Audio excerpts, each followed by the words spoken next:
உயிரே உயிரே உடம்பில் சிறந்தது எதுவென்று தவித்திருந்தேன், அதை இன்றுதான் கண்டுபிடித்தேன்.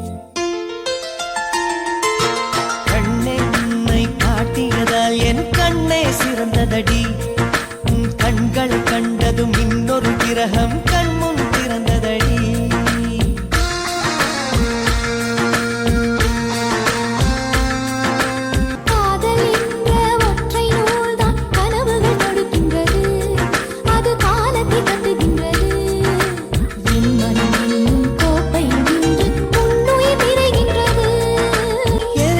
ஏற்கனவே பிறந்தவள் இவளோ, இதயத்தை கயிறு கட்டி இழுத்தவள் இவளோ, ஒளி சிந்தும் இரு கண்கள், உயிர் வாங்கும் சிறு இதழ்கள், என்னுள்ளே